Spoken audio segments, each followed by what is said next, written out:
So now is the time to start with some effects. The first thing I'm going to do is copy this kick and snare pattern and just delete the kick in one and the snare in the other. So the first thing I'm going to do is group the actual drum kit. Let's actually call it a drum kit. We also have these drum fills and the hi-hats, so I'm also adding those to the drum kit.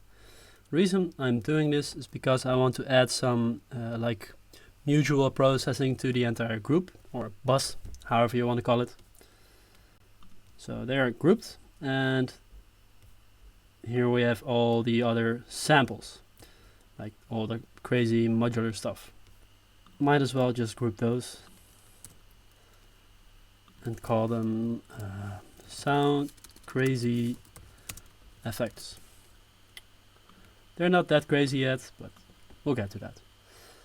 One thing that we can do with the drums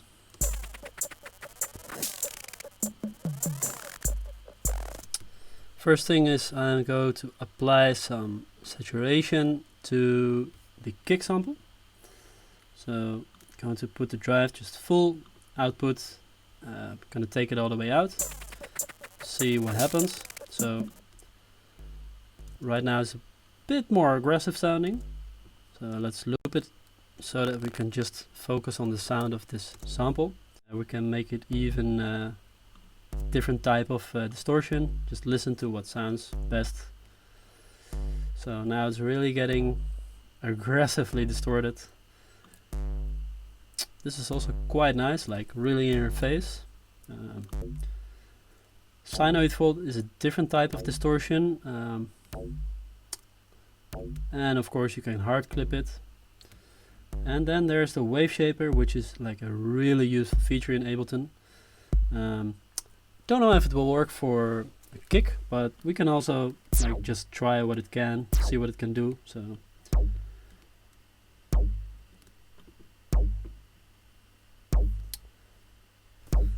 actually I kind of like this sound, so I'm gonna take out that one. Yeah, it's quite good. So I'm going to go ahead and group the saturator. Just keep it like that and add another saturator to which we can distort it a little bit more in a classic way and see if these two want to mix and match. So again, just full drive. Let's go for the analog clip and take out the wave shaper. Just work on the normal saturation first. So let's get the volume right. And a bit like that. Let's listen to the context of the music.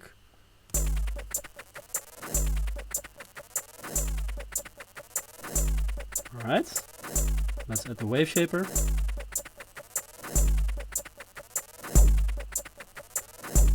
Might be actually nice to EQ the highs out of the wave shaper one, because I kind of really like the highs I'm getting out of here. So yeah, it's quite good. Like, a bit thumpy. So let's see what that does to the rest of the mix.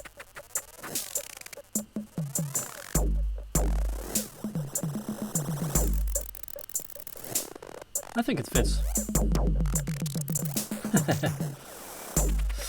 And then it's also important to turn it down a little bit, because we also made it a bit louder. So I'll just group this in a group so that I can turn on the entire chain and turn it off. And this way I can just A/B to see if I made any gain staging like small errors to adjust. So without,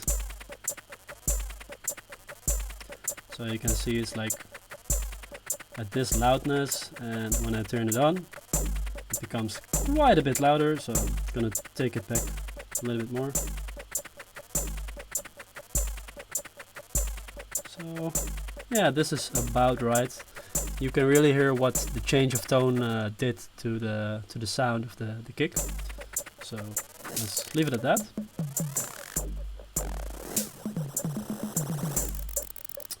Then I'm going to do something with the the sound of the toms.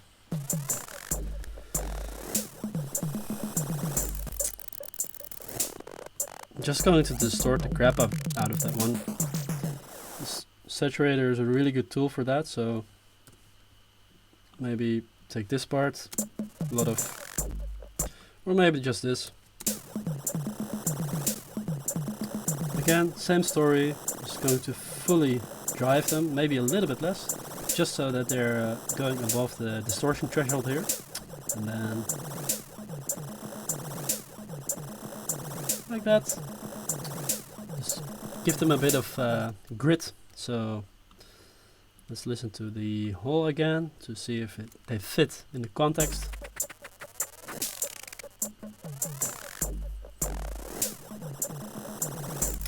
Going to dial back the dry wet. I'm going to add actually another effect to see if I can make this sound a little bit more crazy. A frequency shifter. So this is a bit of a dangerous but also a really good plugin. So again, I want to have a bit more control over the actual dry wet, so I'm going to keep this one at 100% wet, but then I'll just add another utility, and now I have full control over also the levels of the dry and the wet, which I want to play with. Let's see what just the frequency shifter on itself is capable of doing. You can choose a shape of shifting, and my gut tells me it's nice to take like a saw or a reversed saw wave, however you want to call it, and sync it to the beat of the song. Maybe have it repeat every 4 bars, just see what happens.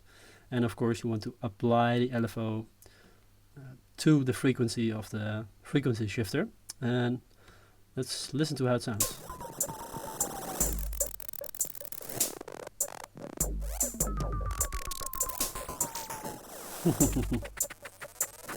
Alright.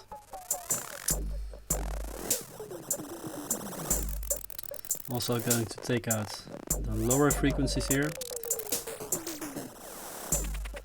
And now it's time to blend them in. So I guess the frequency shifter can be dialed back, and the dry chain, we can leave it in place. Gonna dial it back even more.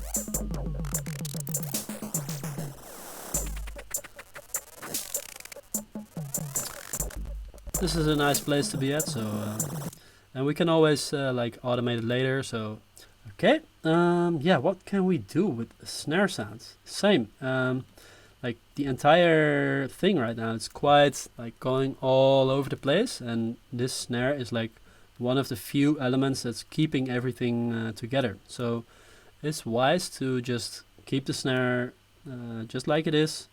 The only thing that is really legit in this case is like really a change of sample or a change of pitch, because the sound is just really kind of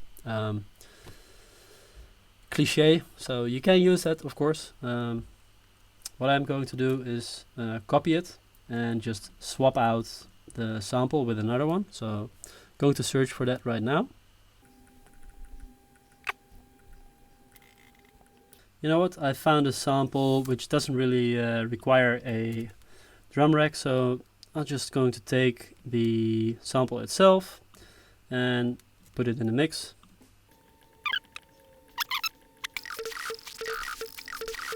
And this sound is actually quite nice. What I want to do, just to be sure, take out the lows.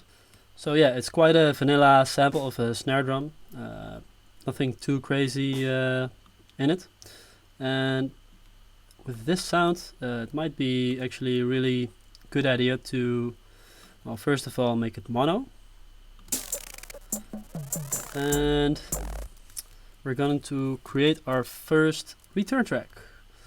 And we're going to use, well, let's just use the stock Ableton reverb, no crazy stuff. Make it fully wet. Add utility afterwards, turn it up just a little bit, and we can play around with the sound of the send if we pull it open. So let's see what it sounds like right now.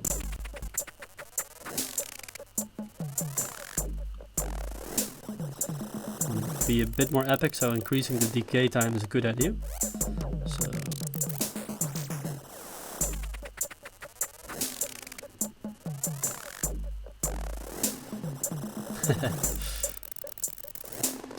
gonna add a low cut.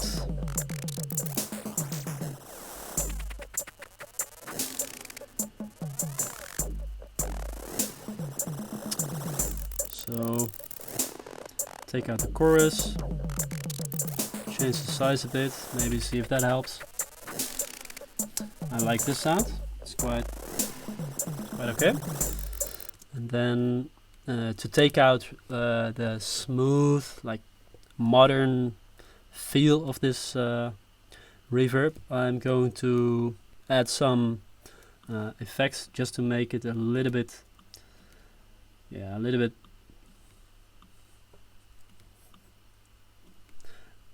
less. I'm going to make it a little bit less digital.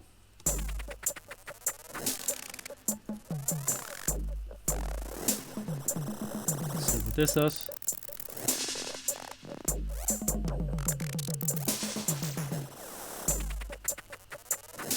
We could go really far with this.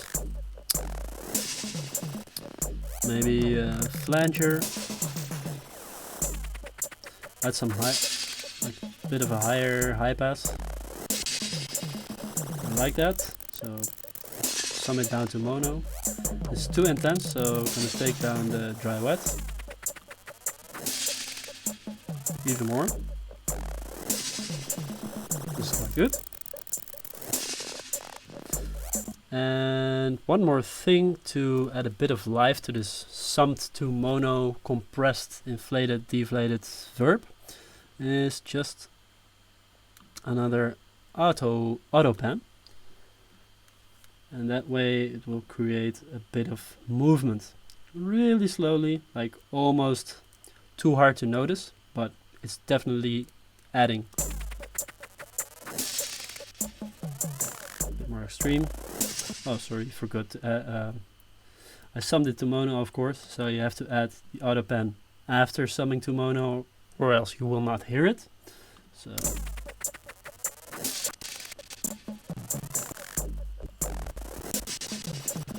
So my audio is starting to tear up with the live streaming and recording and effects. So first thing I'm going to do is just resample that reverb right into the drum group, so to avoid any like latency buffer processing issues.